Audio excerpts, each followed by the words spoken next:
Students welcome back to our CS 507 lecture series. इस video में हमने लेक्चर 5 कवर किया था, जहां हमने बिजनेस के एक्सटर्नल एनवायरनमेंट जैसे लीगल, इकोनॉमिक और सोशल फैक्टर्स को डीपली समझा था। आज हम अपना लेक्चर नंबर 6 स्टार्ट करने वाले हैं। इस लेक्चर का टाइटल है सिस्टम वर्सेस प्रोसीजर्स। आज हम समझेंगे कि कामयाब बिजनेस के लिए सिस्टम्स क्यों जरूरी हैं और कैसे टेक्नोलॉजी ने पूरी दुनिया के बिजनेस करने का तरीका बदल दिया है। सबसे पहला टॉपिक है हमारे पास सिस्टम वर्सेस प्रोसीजर्स। फ्रेंड, इसको एक आम मिसाल से समझते हैं। फर्ज करें आप एक बैंक में अकाउंट खुलवाने के लिए गए। अकाउंट ओपनिंग का जो फॉर्म आपने भरा वो एक प्रोसीजर है, यानी एक खास काम करने की इंस्ट्रक्शन। लेकिन वो बैंक पूरा कैसे चल रहा है, कैश जमा करना, लोन लेना, मोबाइल पर ऐप चलाना और सिक्योरिटी चेक करना, जब आप इन बहुत सारे प्रोसीजर को एक लॉजिक यानी तरतीब में जोड़ देते हैं तो वो एक सिस्टम बन जाता है। यानी छोटे छोटे प्रोसीजर मिलकर एक बड़ा सिस्टम बनाते हैं ताकि आप डिजायर्ड रिजल्ट हासिल कर सकें। Purpose of system and procedures. System को बनाने का मकसद सिर्फ काम करना नहीं बल्कि सही वक्त पर सही इन्फॉर्मेशन हासिल करना है। जब छोटे प्रोसीजर एक सिस्टम की शक्ल तैयार कर लेते हैं तो निकलने वाली इन्फॉर्मेशन की वैल्यू बहुत बढ़ जाती है। मिसाल के तौर पर सिस्टम की वजह से मैनेजर को एक लेवल पता चल जाता है कि आज बैंक में कितना कैश जमा हुआ। Data versus information. हैंडआउट्स में इसे दोबारा क्लियर किया गया है क्योंकि ये बेसिक फाउंडेशन है। इसको समझे कि अगर मैं कहूँ 500 तो ये सिर्फ डाटा है, लेकिन अगर मैं कहूँ कि इस महीने 500 नए स्टूडेंट ने एडमिशन लिया तो ये अब इन्फॉर्मेशन हो, इसने आपकी नॉलेज में इजाफा किया। Manual versus computer system. Student इस पॉइंट को डेप्थ में समझते हैं। पुराने दौर में रजिस्टर्स पर काम करते थे।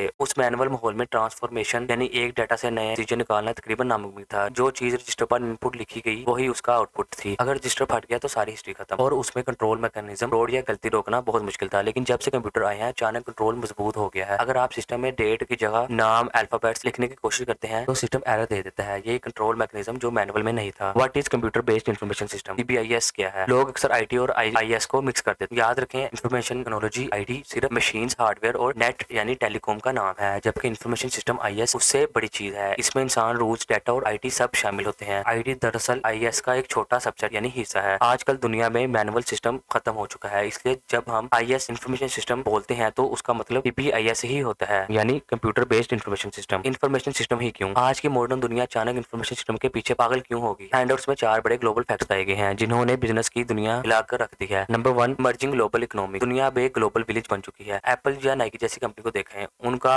R&D यानी डिजाइनिंग अमेरिका में होती है, उनका customer support centre India, Pakistan या पूरी दुनिया में होता है। जब एक कंपनी के ऑपरेशन दुनिया के 4 मुख्तलिफ मुल्कों में फैले हों तो उनके दरमियान लिंक बनाने के लिए एक हाईली एडवांस इंफॉर्मेशन सिस्टम चाहिए होता है, वरना सब फेल हो जाएगा। Transforming industrial economies. पहले दुनिया की सबसे ताकतवर कंपनीज वो होती थी जो लोहा, गाड़ियां या कपास बनाती थी, यानी इंडस्ट्रियल कंपनीज। लेकिन अब दुनिया नॉलेज बेस्ड हो गई है। अब सबसे ज्यादा पैसा इन कंपनियों के पास है जो इन्फॉर्मेशन भेजती हैं या सर्विस देती हैं, जैसे गूगल, बैंक्स, इंश्योरेंस कंपनीज या यूनिवर्सिटीज। हैंडआउट्स में मिसाल है कि ओवरनाइट पैकेज डिलीवरी जैसे FedEx या TCS। आप पार्सल बुक करवाते हैं और हर मिनट की लाइव लोकेशन ट्रैक कर सकते हैं। ये सब इन्फॉर्मेशन सिस्टम का कमाल है। Transform business enterprise. पहले कंपनीज में हर छोटे फैसले की फाइल अप्रूवल के लिए बॉस के बॉस तक जाती थी। अब इन्फॉर्मेशन टेक्नोलॉजी ने माहौल को फ्लैट और डिसेंट्रलाइज कर दिया है। अब ब्रांच मैनेजर के पास सिस्टम पर पूरी इन्फॉर्मेशन मौजूद होती है, इसलिए उसे हेड ऑफिस अप्रूवल का वेट नहीं करना पड़ता, वो फौरन खुद फैसला कर लेते हैं। IT ने कल्चर को फ्लेक्सिबल बना दिया है। Emerging digital form. और आखिर में दुनिया ऐसी कंपनी तरफ जा रही है जिनकी सारी बुनियाद ही डिजिटल है, जैसे Amazon, Uber, Foodpanda। ये ऐसे फर्म्स हैं जिनका रॉ मटेरियल लोहा या लकड़ी नहीं बल्कि डाटा है। इनका कस्टमर से लेकर सप्लायर तक हर रिश्ता डिजिटली अनेबल है। ऐसी डिजिटल फर्म्स का आना इन्फॉर्मेशन सिस्टम की अहमियत को आसमान पर ले गया है। तो स्टूडेंट, आज के लेक्चर नंबर 6 में हमने इंतहाई डिटेल से समझा कि कैसे छोटे छोटे प्रोसीजर मिलकर एक बड़ा सिस्टम बनाते हैं। इसमें जब टेक्नोलॉजी डाली जाती है तो इन्फॉर्मेशन की अहमियत कितनी बढ़ जाती है। मुझे उम्मीद है कि इस डीप एक्सप्लेनेशन के बाद आपको इस लेक्चर का एक एक कॉन्सेप्ट प्रॉपर्ली क्लियर हो गया होगा। अपना बहुत सारा ख्याल रखिएगा। मिलते हैं नेक्स्ट लेक्चर में, तब तक के लिए अल्लाह हाफिज।